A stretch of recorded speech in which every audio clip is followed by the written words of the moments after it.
আসসালামু আলাইকুম। এম স্কুলের পক্ষ থেকে সবাইকে জানাই স্বাগতম। আশা করি তোমরা সকলেই ভালো আছো। আজ আমি টেনসর অ্যানালাইসিস সম্পর্কে আলোচনা করব। দেখো এখানে আমি লিখে রাখছি প্রমাণ করো ক্রিস্টোফেল প্রতীক টেনসর নয়।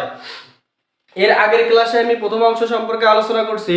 দেখো দ্বিতীয় অংশে আমি যেটা লিখে রাখছি যে জি বার কে এল, এটা আমরা আবার দিই, আমরা জানি এখানে লিখবো না, এখানে আবার দিয়ে আমরা একবারে লিখবো জি বার কে এল। এটা হচ্ছে আমাদের প্রতিচল টেনসর। আর প্রথম অংশের ক্ষেত্রে আমরা সহচল টেনসর দিয়ে কাজ করছি। প্রতিচল টেনসরের ক্ষেত্রে কি হবে, যদি জি বার কে এল থাকে আমাদের, দেখো কে এল তাহলে ডেল এক্স বার কে অবশ্যই উপরে লিখবো। আর হচ্ছে আমরা যদি এল থাকে তাহলে ডেল এক্স বার আমরা এল উপরে লিখবো। এখন নিচে যদি ডেল এক্স আলফা আর বিটা এটা আমরা ধরে নিতে পারি। এখন পি কিউ ধরে নিতে পারো, তোমরা এখানে আলফা বিটাও ধরে নিতে পারো। তাই আমি এখানে আলফা আর বিটা লিখছি, তা আলফা বিটা যদি নিচে হয় তাহলে হবে কি জি আলফা বিটা হবে উপরে। এটা আমরা দিছি হচ্ছে 6 নং সমীকরণ। এর আগের সমীকরণটা শেষেরটা ছিল আমাদের 5 নং সমীকরণ। এখন দেখো 5 ও 6 গুণ করে পাই, যদি 5 ও 6 আমরা গুণ করি তাহলে আমাদের কি থাকতেছে, 5 নং সমীকরণ আমাদের এই পর্যন্ত দেয়া ছিল, কিন্তু আমরা এটা ঠিক রাখছি। এরপরে যে অংশটুকু ছিল আমরা এটা গুণ করে এইভাবে সাজিয়ে লিখছি। এরপরে সাথে অংশটা ছিল, এই অংশটা আমরা সাইডে লিখছি। তারপরে জি আলফা বিটা আমরা এখানে লিখছি। এরপরে দ্বিতীয় অংশটা কি ছিল আমাদের, এখানে দ্বিতীয় অংশের সাথে আমরা গুণ করব। তাহলে আমরা দ্বিতীয় অংশ ছিল আমাদের এই পর্যন্ত আমরা এখানে লিখে রাখছি। দ্বিতীয় অংশ ছিল এই পর্যন্ত, তারপরে আমরা এটা আমরা সাজিয়ে লিখছি। এখন দেখো মূলত আমরা এটা গুণ করার পর আমাদের এখানে মূলত কাজটা কি করব। এখানে প্রথম দেখো জি বার কে এল আই জে কমা কে, আমরা যেহেতু দ্বিতীয় ক্রিস্টোফেল প্রতীক দেখাবো এজন্য আমরা এটাকে দ্বিতীয় ক্রিস্টোফেল প্রতীক আমরা এটা সমান আমরা এটা লিখতে পারি। তোমাদের শুধু বোঝার জন্য একটা টেকনিক দেখা যাচ্ছে যে আমাদের এখানে যদি কে থাকে আর এখানে যদি আমাদের কে থাকে তো কে কে আমরা বাদ দেব। এখন কি থাকতেছে, এল থাকতেছে আর আই আর জে থাকতেছে আমাদের। তাহলে আমরা এল টা অবশ্যই উপরে লিখবো, তাহলে আই আর জে আমরা কি করব নিচে লিখতেছি। এরপরে দেখো আমাদের এই পর্যন্ত ঠিকই আছে, তাহলে del x to the power P del X bar I del x to the power Q del X bar J, আর হচ্ছে ডেল এক্স বার হচ্ছে এল আর del x to the power কি বিটা। তাহলে আমাদের এই পর্যন্ত আমরা ঠিকই লিখলাম। এরপরে আমরা কি করলাম দেখো, ডেল এক্স বার যে আমাদের কে আছে আর এখানে ডেল এক্স বার আমাদের কে আছে, এটা আমরা বাদ দিতে পারি।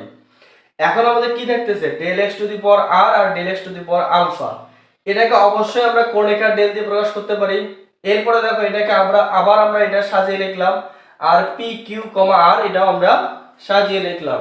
এরপরে অংশটা আমরা সেম ভাবে করছি, ডেল এক্স বার কে আর ডেল এক্স বার কে আমরা বাদ দেব এখান থেকে। তাহলে আমাদের ডেল এক্স বার এল ডেল এক্স বিটা আমাদের থাকতেছে, এটা সাজিয়ে লিখলাম। আর এটার সময় আমরা কোণিকার ডেল দিয়ে আর আর আলফা আমাদের থাকতেছে, এখানে থাকতেছে আর আর এখানে থাকতেছে আমাদের আলফা, আমরা এটা এইভাবে লিখতে পারি। আর এই অংশটাকে আমরা এই রকমের রাখছি আর এটা আমরা এইভাবে লিখে রাখলাম। এবার দেখো আমাদের এই অংশটা কিন্তু ঠিকই থাকলো। এবার এই কোণিকার ডেল যে আছে দুইটা একই রকম করতে হবে। তাহলে এখানে আলফা আছে, এখানেও কি আছে আমাদের আলফা আছে। তাহলে আমরা একবারে কি করতে পারি, আলফা আলফা বাদ দিতে পারি। তাহলে থাকতেছে আর আর হচ্ছে বিটা থাকতেছে। তাহলে আমরা এটা আলফা বাদ দিয়ে আমরা আর বিটা একবারে আমরা গুণ করে দিতে পারি।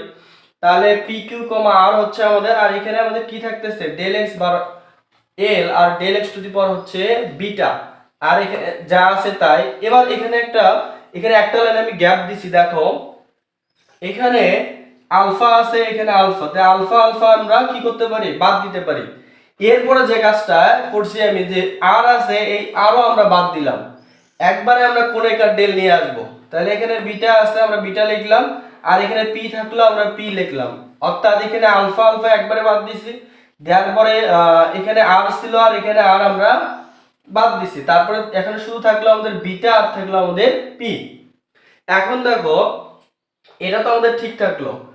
আমরা যেহেতু দ্বিতীয় ক্রিস্টোফেল প্রতীক প্রমাণ করব তাহলে আমাদের আর আর বাদ দিচ্ছি, তাহলে থাকতেছে এখানে বিটা আর থাকতেছে পি কিউ। আর এখানে দেখো এখানে কোণিকার ডেল এর মান আমরা 1 নিয়ে আসবো। তাহলে আমাদের এখানে বিটার পরিবর্তে আমরা যদি পি বসাই তাহলে এখানে পি বসালে এটার মান কি হয়ে যাচ্ছে 1 হয়ে যাচ্ছে। তাহলে আমরা এটা সমান এটা লিখতে পারি, এটা হচ্ছে 7 নং সমীকরণ। তোমরা এটা বুঝতে পারতেছো যে এই দ্বিতীয় পদটি থাকার কারণে কিন্তু টেনসর রূপান্তর বিধি মেনে চলবে না।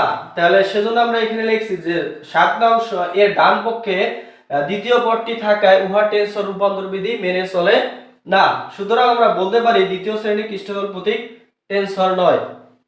আশা করি তোমরা এটা সকলেই বুঝতে পারছো। যারা বোঝো নাই তারা অবশ্যই কমেন্ট বক্সে কমেন্ট করবা, আর আমার চ্যানেলটিকে অবশ্যই সাবস্ক্রাইব করবা। সকলকে অনেক ধন্যবাদ।